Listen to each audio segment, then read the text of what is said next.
They tell you a marriage of 40 years is a foundation strong enough to hold the rest of your life. Marlena Strickland believed that once. She believed it the morning her son's wife stood in the kitchen and told her, in a voice flat as poured concrete, that she had 4 days to find somewhere else to live. She had given that family her house, her savings, her widowhood, and the slow, quiet years she had left after burying her husband. None of it counted. At 75, with 2 suitcases and a cardboard box of photographs, Marlena walked out into a morning that did not belong to her anymore. The only thing she owned in the world was a piece of pine scrub her late husband had left her decades ago, and the rusted Pullman train car rotting on it. What that daughter-in-law could not have guessed, what no one watching Marlena drag her suitcase down a dirt road would have believed, is that the brass key Reuben had pressed in her hand on his deathbed 12 years earlier had been waiting all this time for the lock on that train car door. Before we jump back in, tell us where you're tuning in from, and if this story touches you, make sure you're subscribed, because tomorrow, I've saved something extra special for you. Marlena had been a widow for 12 years before any of this began. Reuben Strickland had worked the rails for 41 years, starting as a brakeman at 19 and retiring as a senior locomotive engineer at 60. He was a quiet man with rough hands and a soft laugh. And he loved Marlena the way good men love their wives in small towns where nothing ever changes. They had one child, Jasper, born when Marlena was 26. They lived in a modest 2-bedroom house on the edge of Boise, paid off the mortgage by the time Jasper finished high school, and put every spare dollar into a coffee tin in the pantry that Reuben called the Someday Fund. Reuben died of pancreatic cancer at 63. It took him 7 months. Marlena nursed him at home until the last week, when the hospice nurses moved a hospital bed into the living room because the stairs had become too much. On the second to last night, while she sat beside him holding a cup of iced chips, Reuben opened his eyes and asked her to bring him the small wooden box from the top of his dresser. She brought it. Inside was a brass key on a leather cord, dull and old, the kind of key you might find in an antique shop and not know what to do with. He pressed it in her palm and closed her fingers around it. "You keep this," he said. "When the time comes, you'll know what it's for." Not before. She thought it was the morphine talking.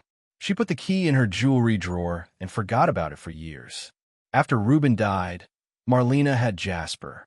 He was 41 then, married 6 years to a woman named Priscilla Donnelly, a real estate agent with sharp eyes and a sharper laugh. Marlena had tried to love Priscilla.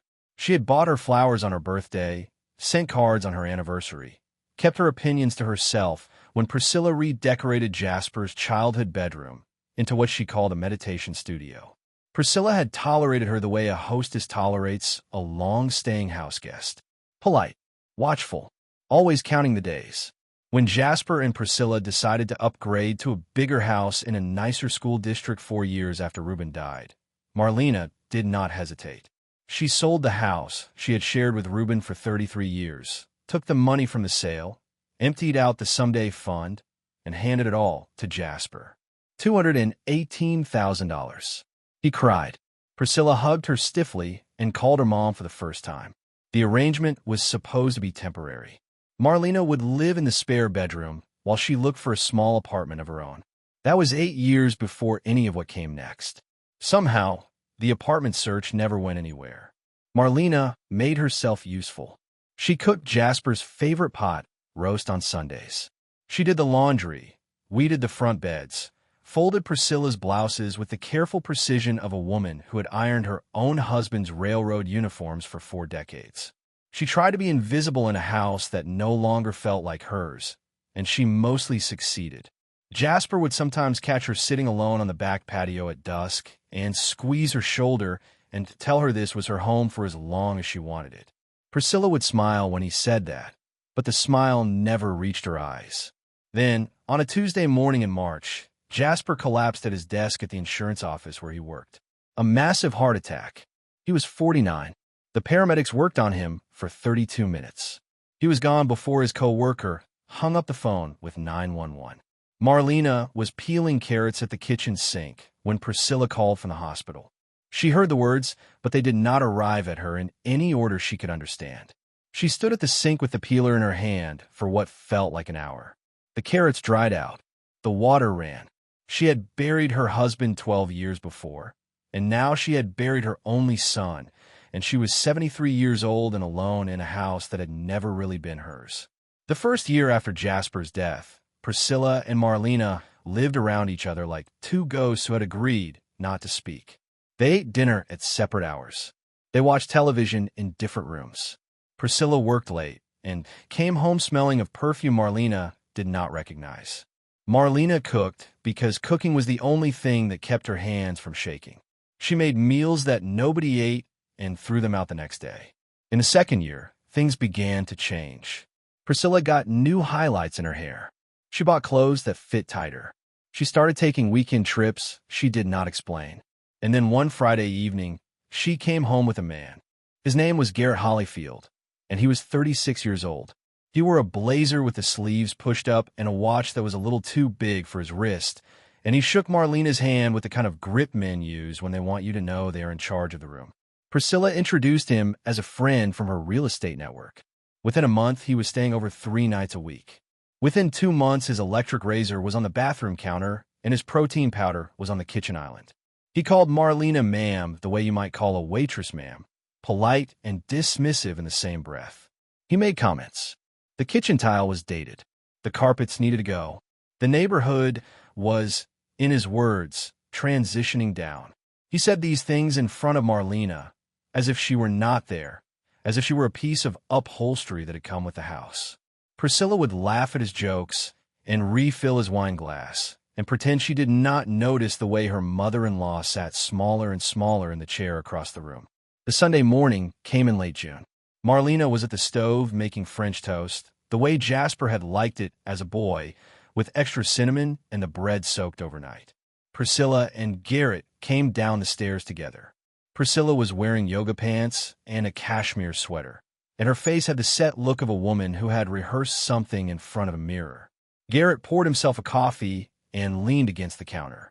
"Marlena, sit down for a minute," Priscilla said. "We need to talk." Marlena turned off the burner and sat at the kitchen table. The same table Reuben had bought her at an estate sale in 1986, the one she had carried into this house from her old life, the one Priscilla had tried to throw out twice and given up on. "Garrett and I are getting married," Priscilla said. Marlena nodded. She had seen it coming for weeks. "Congratulations.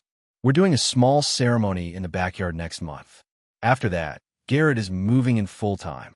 "That makes sense." "The thing is," Priscilla said, and Marlena felt her stomach go cold because she knew that phrase. She had heard Priscilla use it on the phone with clients she was about to disappoint. "Garrett and I are also planning to start a family. We need the spare room for a nursery. We're going to need the space." "I understand," Marlena said. She set her hands flat on the table to stop them from shaking. "I've been thinking I should find my own place anyway.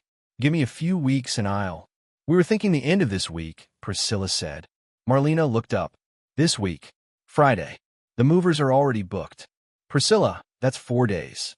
You've been here 8 years, Marlena. I think we've been more than fair." The word fair hung in the kitchen like a smell. Marlena watched her daughter-in-law's face and saw, for the first time, what had probably been there all along. There was no guilt in it. There was no grief. There was only a woman finishing a transaction she had decided on years ago and was finally getting around to closing. "I gave you the money for this house," Marlena said quietly. "You gave that to Jasper. Jasper is gone. I sold my home. And you've lived here rent-free for almost a decade. I think we're even." Garrett shifted his weight against the counter. "We've already arranged transport for your things. The movers will load whatever you want to keep on Friday morning and take it wherever you tell them. We're trying to make this easy." "Take it where?" Marlena said. It was not really a question. Priscilla shrugged. "That's not really my problem to solve. You have Social Security. There are senior services. You're a grown woman."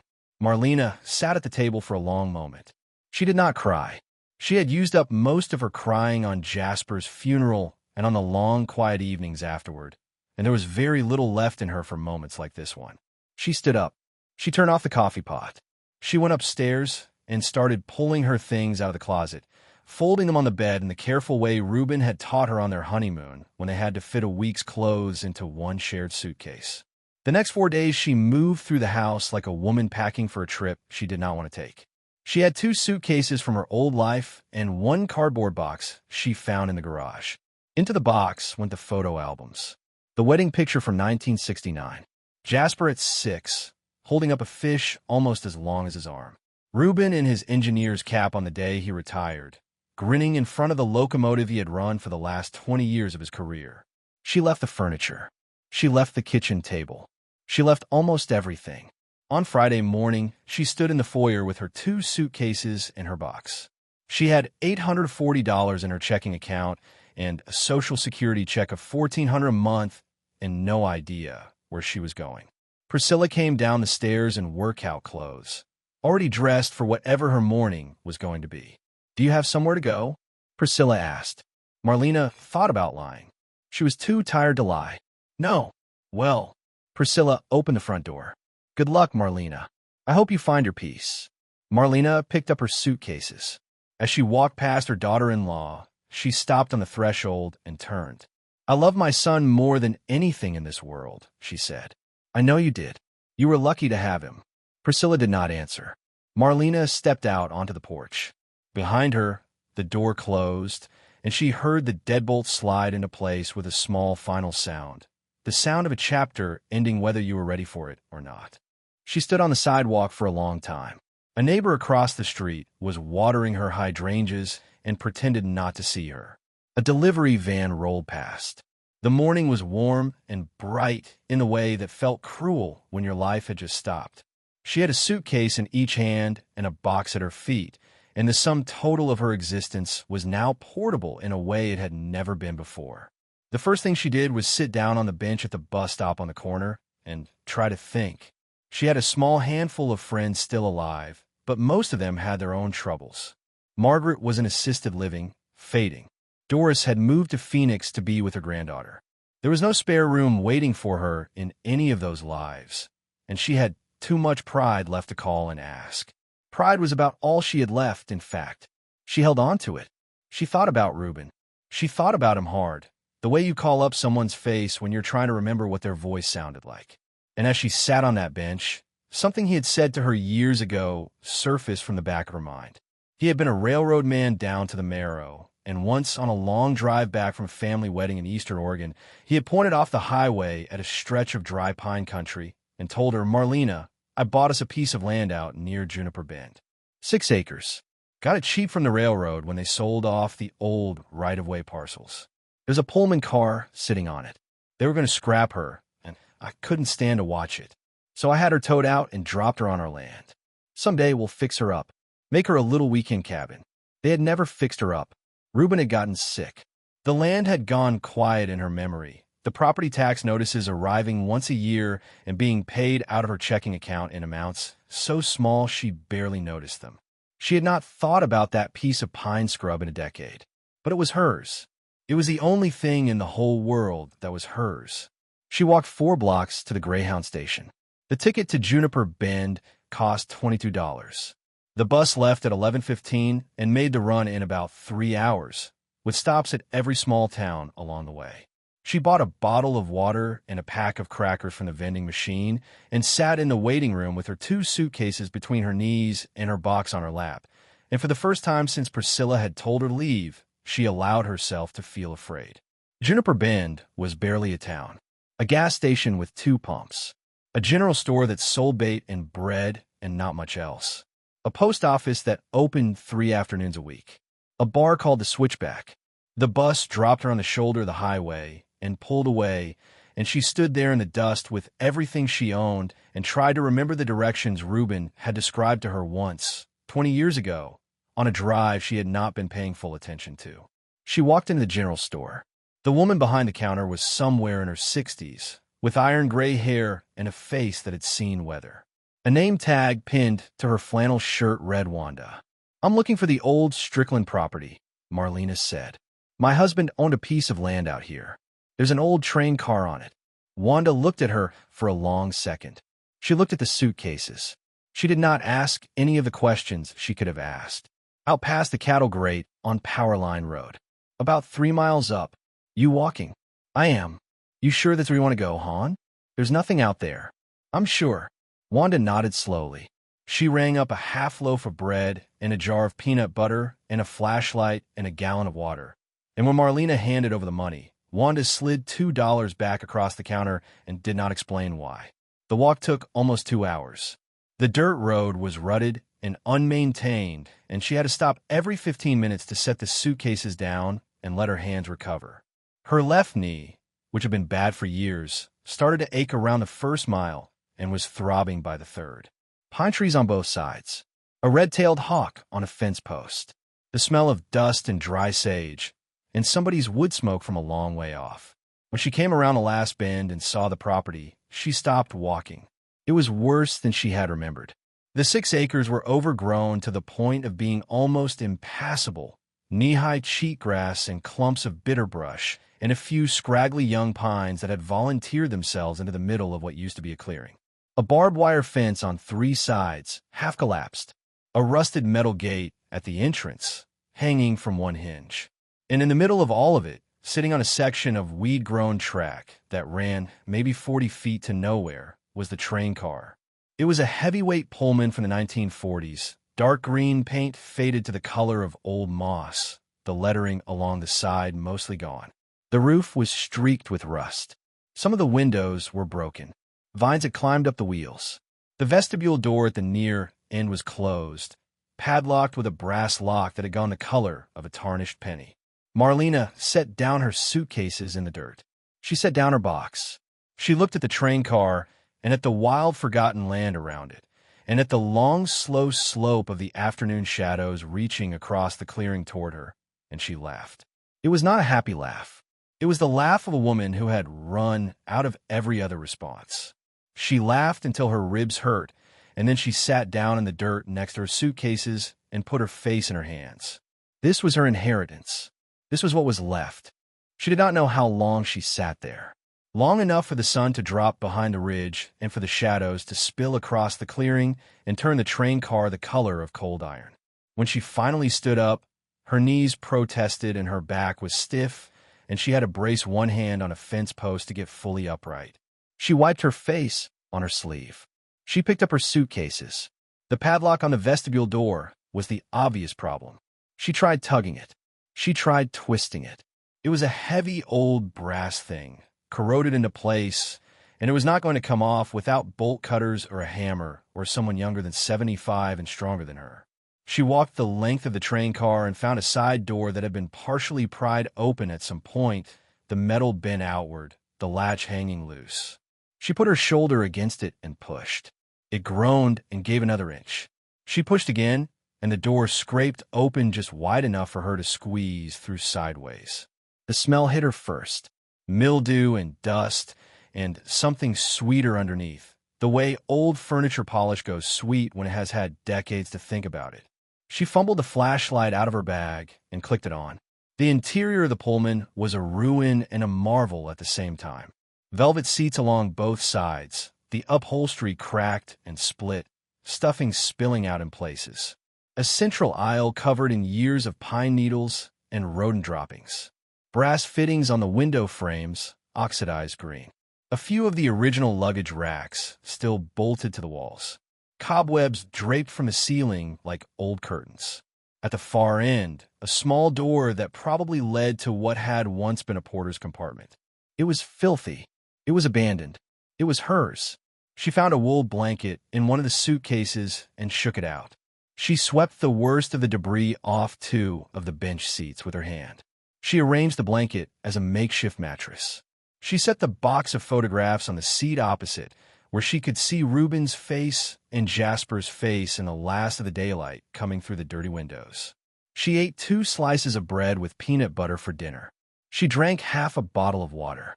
She used a flashlight to find a corner outside the train car for what dignity required, and she was grateful for the dark and the privacy and the fact that there was not another human being for at least a mile in any direction. That first night, lying across 2 bench seats with the wool blanket pulled up to her chin and her coat balled under her head as a pillow, she stared at the curved ceiling of the Pullman and made herself a promise. She was not going to die out here. She was not going to give Priscilla the satisfaction of finding out, 6 months from now over a glass of wine, that the old woman had perished alone in a rusted train car. She did not yet know how she was going to survive, but she was going to. She slept badly. The temperature dropped into the 40s. Something that was probably a coyote called from a long way off, and something closer answered. She dreamed of Reuben. He was standing on the steps of a locomotive in his engineer's cap, and he was waving her toward him. And when she woke up, the sky outside the window was gray with the first edge of dawn. The first week was about survival. She walked into Juniper Bend every other day for water and food. Wanda, the woman from the general store, started keeping certain things behind the counter for her. A camp stove someone had traded in for credit, a propane canister, a foam sleeping pad that had been sitting in the back room for 2 years. Wanda would ring these things up at prices that did not match the tags and would not meet Marlena's eyes when she did it. And Marlena learned not to argue with that kind of kindness because it was the only kind she was getting. She cleaned. She swept the train car out day after day, hauling buckets of debris into the brush and burning them in a small pit she dug at the edge of the clearing. She washed the windows with rags and water, one at a time, and after 3 days, she could see out of them. She found a rusted broom in the porter's compartment that must have been there for 40 years. She hung the wool blanket across the door at night for warmth. She made small rules for herself. Get up at first light. Wash her face every morning, no matter how cold the water. Walk the perimeter of the property once a day, both for the exercise and because she needed to keep claiming it in her own mind. Eat 3 real meals, even if 2 of them were bread and the third was beans heated on the camp stove. Talk out loud to Reuben at least once a day, just to keep her voice working. On the morning of the 8th day, she was sitting on the lower step of the vestibule, drinking instant coffee out of a tin mug Wanda had given her, when an old pickup truck rattled up the dirt road and stopped at her gate. A man in his 70s climbed out. He had a white mustache and a railroad cap on his head and a way of standing that told you he'd spent most of his life around heavy machinery. "Ma'am," he said. He took the cap off. "Wanda told me there was a woman living out here in old Reuben Strickland's Pullman. I had to come see for myself." "You knew Reuben?" "I worked at Union Pacific with him for 31 years. My name's Sullivan Greaves. I retired down in Boise, but I've got a cabin up the road from here." He looked past her at the train car. Lord Almighty, he really did pull her out here. He said he was going to, and I never believed him. Marlena stood up. Her hand was shaking, and she did not entirely know why. "Mr. Greaves," she said, "would you like some coffee?" Sullivan Greaves drank his coffee black, and standing up. He walked the length of the Pullman with one hand trailing along the side of it, the way a man might walk along the flank of an old horse he had once ridden. He told her things about the car she had not known. It was a 1947 model built by Pullman Standard in Chicago. It had run the Pacific Northwest routes for almost 20 years before being pulled out of service in the late 60s. Reuben had bought it for almost nothing in 1981 when the railroad was dismantling its old fleet and had paid a flatbed crew out of his own pocket to haul out here. He loved this car, Sullivan said. Used to talk about retiring out here, fixing her up, living in her. He said the bones were good. He never told me much about it. Reuben didn't tell anybody much about anything. Sullivan smiled under his mustache. Quiet man. Stubborn. Best engineer I ever worked with. Before he left, Sullivan walked back to his truck and came back with a toolbox and a pair of bolt cutters. He looked at her, asking permission without saying anything. She nodded. He cut the padlock off the vestibule door in one quick motion, and the corroded brass dropped into the dirt with a small dead sound. Marlena stared at it. You're going to want this door working, Sullivan said. Front door on a Pullman is the proper way in. Side doors for the crew. He tipped his cap. I'll come back in a few days. See if there's anything you need. Mind if I bring my wife? She'd skin me if I told her I met Reuben Strickland's widow and didn't bring her out. I'd like that very much, Marlena said. She shook his hand. After his truck disappeared down the road, she stood for a long time looking at the vestibule door, which was now unlocked for the first time in who knew how many decades. She did not open it yet. She was not ready. She went back inside through the side door and made herself a sandwich and ate it slowly and tried to understand why her hand was still shaking. The storm came on the 11th day. She had watched the clouds building all afternoon, dark, heavy thunderheads sliding over the ridge from the west, and she had known she was in trouble because the train car's roof had at least 3 rust holes she had identified, and probably more she had not. The rain hit just after 5 in the evening. It came down in sheets. Within 10 minutes, water was beating along a seam in the ceiling above the bench where she had been sleeping, and within 15, it was a thin, steady stream falling onto the wool blanket. She moved fast. She grabbed the box of photographs first and shoved it under the opposite bench where the roof was still holding. She grabbed her suitcase. She grabbed Reuben's old wool coat that she had been using as an extra blanket. She climbed onto the bench seat and reached up toward the leak with her hand, trying to feel the source. There was a ceiling panel up there, a flat rectangle of wood paneling that had been original to the car, and her fingers found that one corner of it was loose. She pushed at it. It moved. She pushed harder. The panel slid sideways, and a piece of it came down in her hands. Water poured through the gap above. She jerked back, the panel falling to the floor. She stood on the bench in the dim light of the storm with rain falling through the ceiling, and she shone her flashlight up into the cavity that had opened. There was something tucked up there, a long flat package wrapped in oiled canvas, lashed to the structural frame of the car with twine. The canvas was old, but the package was dry. It had been protected by the panel for who knew how many decades.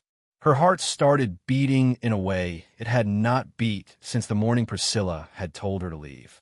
She reached up. The package was heavier than it looked. She pulled at the twine with her fingers, and it gave, brittle from age, and the package came down into her arms. She climbed off the bench. She put the package on the floor. She pushed her wet hair back from her face. She unwrapped the canvas slowly, the way you unwrap something fragile. Inside was a leather satchel, the kind a railroad man might carry his paperwork in, dark brown and softened with age. Reuben's initials were stamped into the flap in faded gold, RWS, and tied to the buckle of the satchel, on a short piece of leather cord, was a small folded piece of paper. She opened the paper with hands that were trembling badly now. Reuben's handwriting. She would have known it anywhere. Marlena, if you are reading this, the worst has happened, and I am not there with you anymore. I am sorry. I wanted to tell you about all of this in person, but I ran out of time. The key in the wooden box on my dresser opens this satchel. Keep it safe. There is more inside than you might expect. I love you. I have always loved you. Reuben. She sat down on the floor of the train car with the rain coming through the ceiling and the satchel in her lap, and she remembered the brass key. The brass key on the leather cord that he had pressed into her palm 12 years ago, that she had put in her jewelry drawer, that she had carried with her in the velvet pouch in her suitcase, because it was one of the last things he had ever given her, and she could not bear to leave it behind. She got up. She found the pouch in her suitcase. She took out the key. She knelt down beside the satchel. There was a small brass lock on the buckle, the kind of lock she had never noticed before, because she had never had any reason to notice it. She fitted the key. She turned the lock. It opened, and Marlena Strickland broke down and wept. She wept for a long time. She wept on her knees on the wet floor of the train car, with the storm hammering the roof above her and the satchel open in her lap. And she did not try to stop it, because there was no one to see her and nothing left to be brave for. She wept for Reuben, dead 12 years and still finding ways to take care of her. She wept for Jasper, who would never know what his father had done. She wept for the 8 years she had spent making herself small in Priscilla's house. She wept until she had emptied something out of herself that she had not known was there. Then she dried her face on her sleeve. She got up. She moved the satchel to the driver's side bench, where the roof was still holding, and she sat down with it and started going through what was inside. The first thing she pulled out was a stack of letters, maybe 20 of them, folded and tied with a piece of red string. The top one was dated 3 weeks before Reuben died. She untied the string and unfolded the top letter. It was 3 pages long, in his careful, blocky handwriting. Marlena, the doctor told me yesterday that we are out of options. I have not told you yet, because I do not want to spoil the days we have left. I want to write you some letters while I still can, so that you can have my voice with you after I am gone. I do not know how many I will manage. I will write as many as my hand allows. She put the letter down.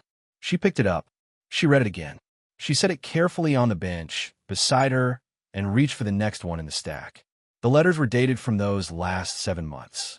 Some were short, just a paragraph or two. Some ran to 4 or 5 pages.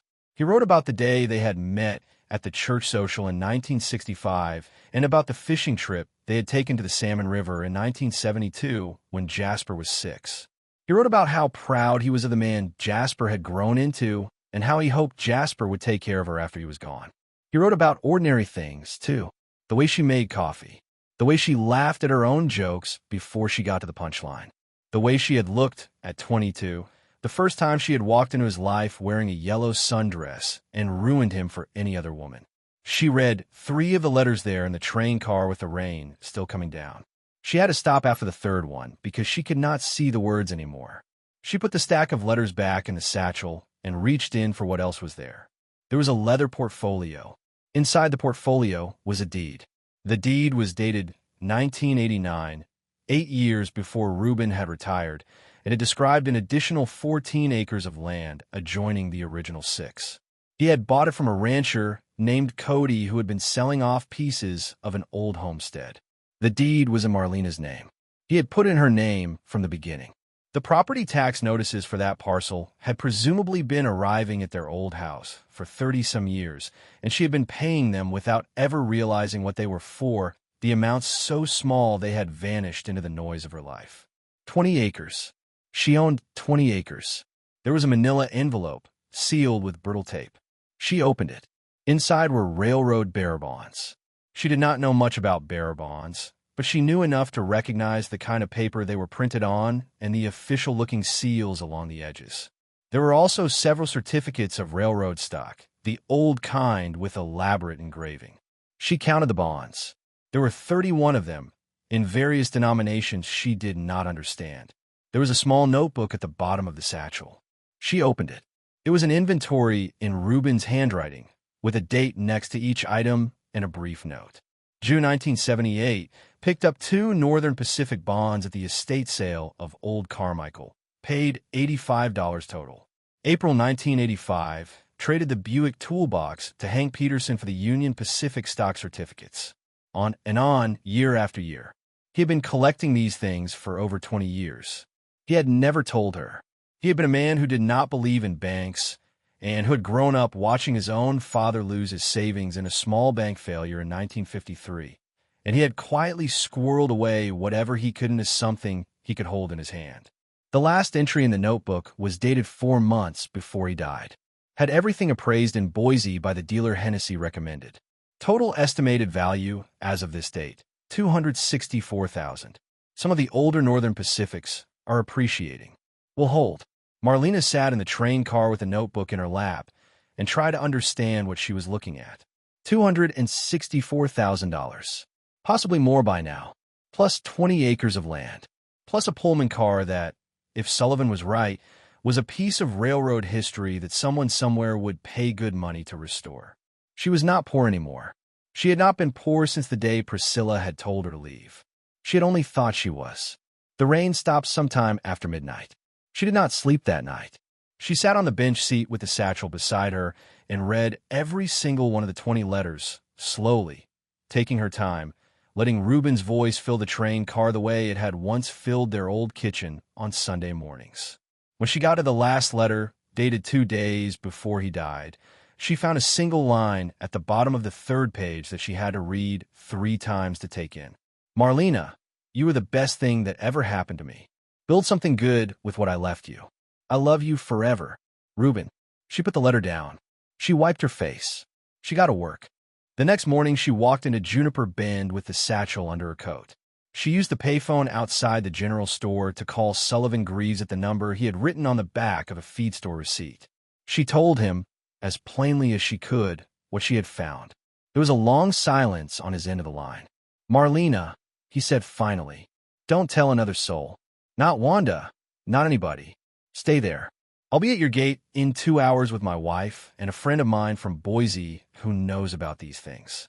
Sit tight. The friend from Boise was a man named Hennessy, a coin and bond dealer in his early 70s who had known Reuben for 40 years. He drove up the dirt road in a clean black sedan and walked into the train car and spent 2 hours going through the satchel item by item with a magnifying loupe and a small ledger. Sullivan's wife, Loretta Yamasaki, sat with Marlena on the steps of the vestibule and held her hand while the appraisal happened.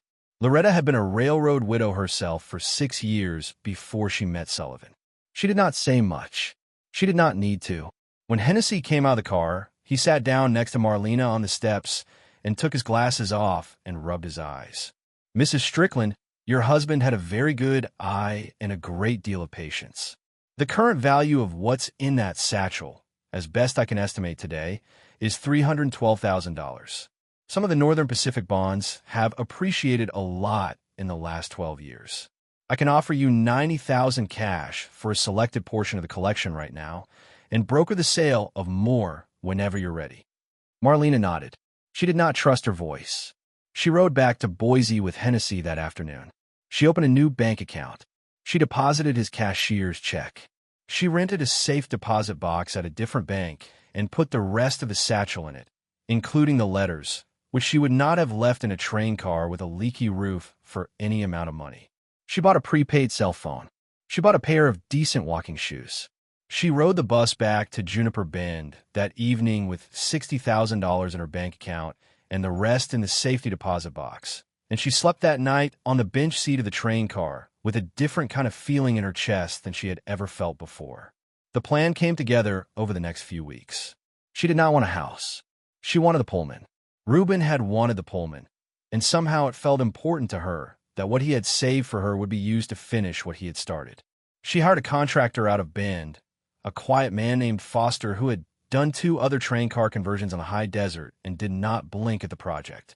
She told him what she wanted: a small, efficient kitchen with a propane stove and a real sink, a composting toilet at the porter's end, a stand-up shower with a fold-down bench, solar panels on the roof to power lights, and a small refrigerator and a Wi-Fi router, a water tank under the car, fed from a well she would drill near the gate, hardwood flooring to replace the rotted boards, the original velvet bench seats reupholstered where they could be salvaged, new windows in the original frames, climate control with a propane heater for the winters and a small mini-split for the few hot weeks of summer. She wanted the bones of the Pullman kept exactly as they were. She wanted the brass fittings polished, not replaced. She wanted the porter's compartment turned into a small bedroom, just big enough for a real bed, the one luxury she allowed herself. Foster quoted her $38,000 and a 4-month timeline. She wrote him a deposit check and shook his hand. While the work was happening, she stayed in a small motel in Bend, and from there, she did the rest of it. She hired a well driller. She hired a man with a backhoe to clear the brush off the property and grade a real driveway. She hired a fence crew to put up new barbed wire on the 4 sides. She had a small greenhouse delivered and assembled. She bought seed potatoes and tomato starts and 100 feet of soaker hose.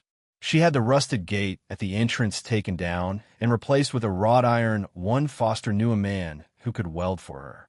She also took care of herself. She went to a doctor for the first time in 3 years. Her blood pressure was high but manageable. Her arthritis flared when she walked too long, but the new shoes helped. She went to a hairdresser and let the woman cut off the thin gray bob she had been wearing for years and shape her hair into a soft silver crop that suited her face. She bought clothes that fit, jeans and flannel shirts, and a good wool coat for winter, and she threw out the dowdy beige blouses she had worn in Priscilla's house because she had wanted to be invisible and they had helped her achieve it. She came back to the property in the 2nd week of October. The Pullman was finished. Foster met her at the gate and walked her through it, and she stood in the doorway of her own train car and could not speak for almost a minute. The hardwood floors gleamed. The brass fittings caught the afternoon light. The original velvet bench seats had been reupholstered in a deep forest green, so close to the original that her eyes could not tell where the old ended and the new began. The kitchen was small and perfect. The porter's compartment held a real bed with white linens. She slept in her own bed that night, in her own train car, on her own land, and she was 75 years old and home for the first time in 8 years. The transformation took on a life of its own after that. People in Juniper Bend started slowing down when they drove past her gate, and a few of them started stopping. Wanda came out one Sunday with a homemade peach pie and stood in the doorway of the Pullman with her hand over her mouth. A young woman who ran a blog about tiny homes and unusual rural living. A journalist named Pippa Quintero who lived in Bend got wind of the project from Foster and asked if she could come out and write about it. Marlena said yes. Pippa came with a camera and stayed for 3 hours and posted a feature the following week that traveled further than either of them expected. Local newspapers picked it up. A regional design magazine ran a 2-page spread. The first stranger who came to her gate was a woman named Henrietta Mosby. She was 68, recently widowed. Her husband had been a long-haul trucker who had been killed in a multi-vehicle wreck on I-84 outside La Grande, and her 2 grown children had spent the months since trying to convince her to sell the house in Pendleton and move into a senior apartment near them in Salt Lake City. She had read Pippa's blog post on a Tuesday afternoon and gotten in her car and driven 6 hours to Juniper Bend without telling anybody where she was going. She showed up at Marlena's gate on a Wednesday morning and stood there until Marlena saw her from the kitchen window and walked out. Henrietta did not have a speech prepared.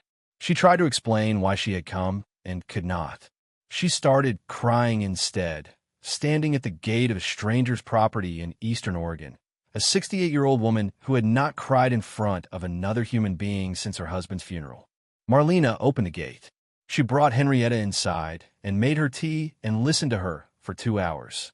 They sat on the green velvet bench seats of the Pullman, and Henrietta told her about her husband, Roy, and about the way her children had started talking about her in the third person at family dinners, and about how she had felt herself disappearing the way Marlena had once felt herself disappearing in Priscilla's spare bedroom. "I don't know what I'm doing here," Henrietta said. "I just needed to see it. I needed to see that a woman could do this." "You can stay tonight if you want," Marlena said. "I have a guest cabin going up next month. Right now, I have a fold-out couch." Henrietta stayed 3 nights. When she drove home to Pendleton on Saturday morning, she had a different look in her face than the one she had arrived with. 2 weeks later, she called Marlena from her own kitchen to tell her she had told her children she was not selling the house. 6 weeks later, she came back to Juniper Bend for a long weekend, and this time she brought a friend from her grief group, another widow named Dolores. That was how it started. Marlena had not planned any of it.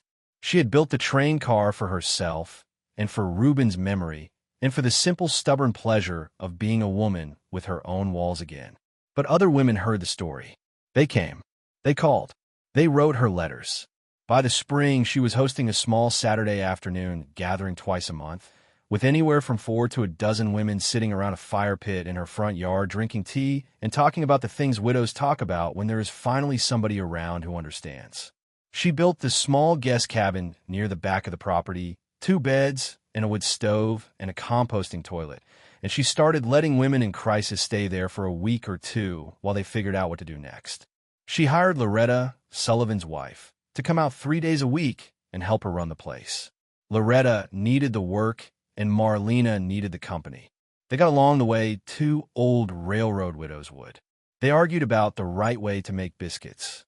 They watched the sun set behind the ridge together most evenings.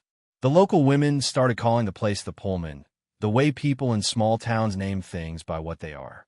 Marlena did not particularly love the name, but she did not particularly fight it either. By the second spring on the property, she had 31 women on her rotating contact list, almost all of them widows of men who had worked in dangerous trades. Truckers, loggers, linemen, commercial fishermen. 2 women whose husbands had been smoke jumpers. A woman from Pocatello whose husband had worked the Idaho mines. They had a particular kind of grief in common. The kind that comes when a man kisses you goodbye in the morning and goes off to a job you have always known might not bring him home, and one day it does not. Marlena was not a grief counselor. She told them this. She was an old woman with a Pullman car and a fire pit and a kitchen big enough to make a lot of tea in. What she could do was be there. What she could do was tell her own story, the parts of it she was willing to tell, and let the other women find their own version of it inside what she had survived. She did not contact Priscilla. Not once. She did not write a letter. She did not make a phone call. She did not send a single message to anyone who might pass news of her along through the family grapevine. As far as Marlena was concerned, Priscilla had thrown her out of the house that had been built with Marlena's own money, and the most dignified response Marlena could offer was silence. Let the woman wonder.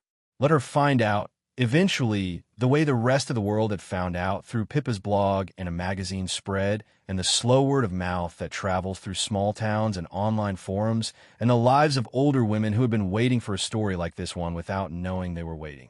What Marlena did not know, what she had no reason to know, was that Priscilla's life had begun to come apart almost as soon as Marlena had walked out of it. Garrett Hollyfield was not who Priscilla had thought he was. The blazer and the watch and the confident grip had been props in a long, careful performance. He had a string of women behind him in 3 states, and what he had identified in Priscilla, 6 months before he ever set foot in her kitchen, was a recently widowed real estate agent with equity in a paid-down house and the kind of loneliness that wears expensive perfume. He moved in 2 weeks after the wedding. 3 months later, he persuaded Priscilla to refinance the house and pull out $120,000 in equity to invest in what he called a development opportunity in Coeur d'Alene.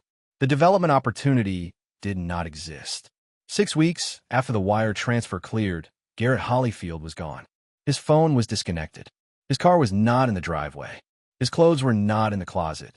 Priscilla came home from a showing on a Thursday afternoon to a house that was emptier than it had been the day before her husband died.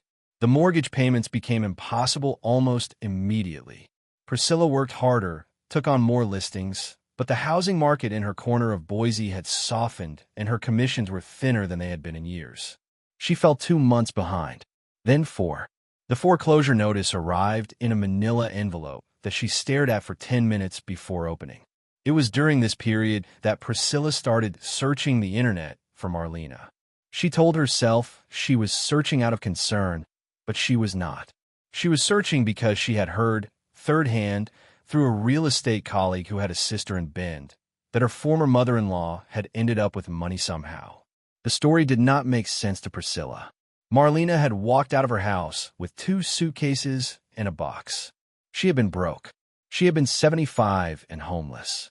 The idea that she had landed somewhere with resources felt, to Priscilla, like a personal insult.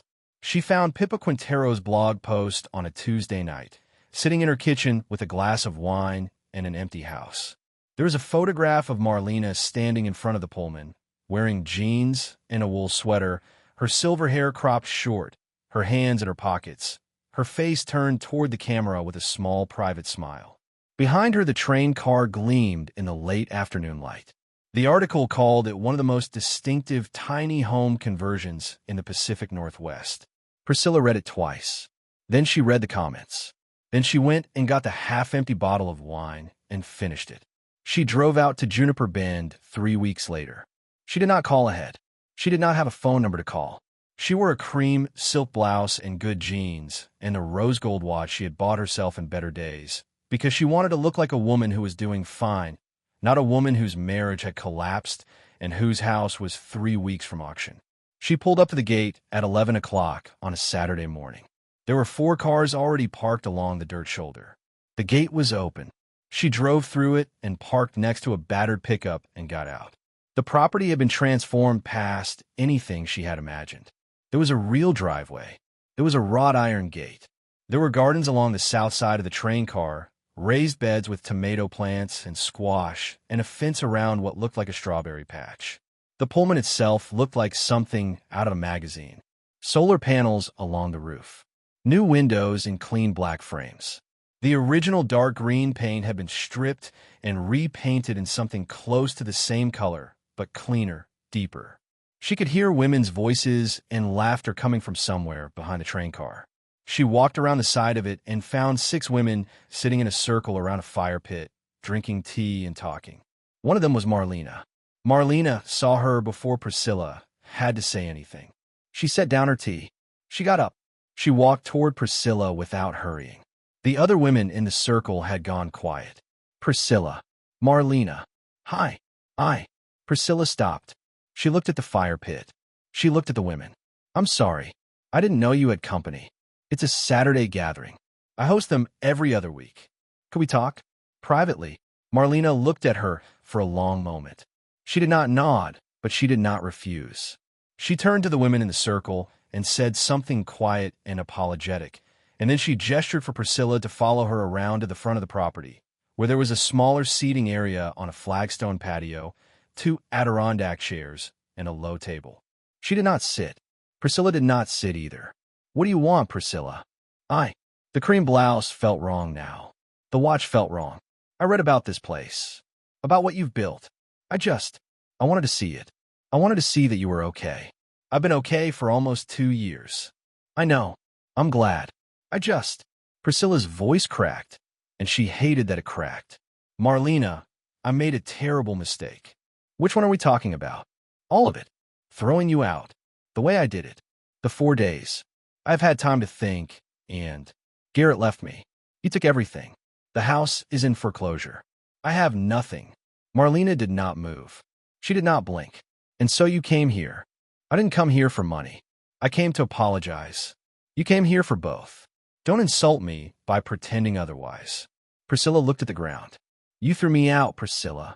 I was 75 years old. I had nowhere to go. You watched me leave with 2 suitcases and a box of photographs, and you closed the door and you locked it. You did not call to find out if I had survived. For almost 2 years, you did not call. And now you stand here in my yard and tell me Garrett left you, and you have nothing, and you want what from me? Priscilla did not answer. Go home, Priscilla. I don't have a home. That is not my problem to solve. Priscilla left without arguing. She got back in her car and drove down the dirt road and out of Juniper Bend, and Marlena watched her taillights disappear around the bend and then turned and walked back to her circle of women, who pretended they had not been listening but had been listening to every word. Marlena sat down. She picked up her tea. Loretta, sitting next to her, reached over and squeezed her hand once and then let go. You all right? Loretta said. I'm all right. You sure? I'm better than all right. I have been waiting a long time to say those words to that woman. Now they are said. The other women laughed quietly. Henrietta poured Marlena a fresh cup. The afternoon went on. She did not hear from Priscilla for almost a year. When the call finally came, it came on a Sunday evening in late February, on the prepaid cell phone Marlena now kept on the kitchen counter charging next to the bread box. The number was unfamiliar. She almost did not answer. Something made her pick up. Marlena. It's Priscilla. Please don't hang up. Marlena did not hang up. She sat down at the small built-in table by the window of the Pullman, which she had taken to calling her writing nook, and she listened. Priscilla had filed for bankruptcy. The house had been sold at auction, and she had moved into a 1-bedroom apartment near the airport. She was working 2 jobs, real estate during the week and cocktail waitressing on Friday and Saturday nights at a hotel bar near the freeway. She was not calling for money. She wanted Marlena to know that. She was calling because she had been in therapy for 6 months, and her therapist had asked her to make a list of the people she had hurt, and Marlena's name had been at the top of the list, and she had not been able to make any progress on the rest of the list until she made the call. I'm not asking for forgiveness, Priscilla said. I'm asking for the chance to tell you that I was wrong. I was wrong about everything. I was wrong about you. I was a coward, and I was cruel, and I have spent the last year understanding what I did to you. That is what I wanted to say. Marlena did not say anything for a moment. She looked out the window at the line of pines along the back fence, going gold in the last of the afternoon light. Thank you for calling, Priscilla. That's all you have to say? What else would you like me to say? I don't know. I don't know what I expected. I have built a life out here, Priscilla. I'm not the woman you threw out. That woman is gone. The woman you are talking to now does not need anything from you, including your apology. But I'm glad you made it. I am glad for your sake. There was a long silence on the line. Thank you, Marlena. Take care of yourself. She hung up. She sat at the table for a long time afterward, watching the pines. That evening she walked out to the fire pit alone, after Loretta had gone home, and she sat with a cup of tea and watched the stars come out over the ridge. She thought about Reuben. She thought about Jasper. She thought about Priscilla, who would have to find her own way through her own ruin. None of it was Marlena's work anymore. Her work was here. Her work was the women who came up the dirt road on Saturdays and the guest cabin that had a different woman in it almost every other week, and the small, steady community she had not planned and could no longer imagine her life without. By the following autumn, the property had grown again. She had used a portion of the remaining bond money to build 2 more small cabins along the back fence. She had hired a woman from Boise to help with bookkeeping. A regional public radio program had done a 15-minute segment on the Pullman, and after it aired, she had received over 400 letters from women across the country. She read every one of them. She answered as many as she could. On her 77th birthday, in October, the women threw her a small party in the front yard. There were 40 of them. Henrietta had driven up from Pendleton. Dolores had come. Wanda from the general store had closed early and brought a sheet cake. Sullivan and Loretta had strung lanterns along the fence. The afternoon was cold and bright, with the smell of wood smoke in the air. Marlena gave a short speech. She had not planned to, but the women asked her to, and she stood up by the fire pit with a cup of cider in her hand and looked at them. 2 years ago, I sat in this train car when it was a rusted shell with a leaking roof, and I was 75 years old and homeless, and I cried myself to sleep wondering if I would die out here. I want to tell you something I learned in that train car. The people who throw you away are telling you, in the only language they know, that they have run out of room for you. That is information about them. It is not information about you. You are not less because someone discarded you. You are not worth less because someone valued you less. The only thing being thrown away does is force you to find out what you are made of. And what most of us are made of, it turns out, is more than we knew. I did not build this place. Reuben built it. I built it. The women who come up that dirt road every Saturday build it. We build it together every time one of us refuses to disappear quietly. That is the work. That is the only work. I am 77 years old today, and I have never been more myself. I love you all. Thank you for coming. The women applauded. Loretta wiped her eyes. The lanterns swayed in the evening breeze. Marlena raised her cup of cider toward the train car, toward Reuben, wherever he was. Up next, you've got 2 more standout stories right on your screen. If this one hit the mark, you won't want to pass these up.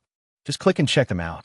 And don't forget to subscribe and turn on the notification bell so you don't miss any upload from us.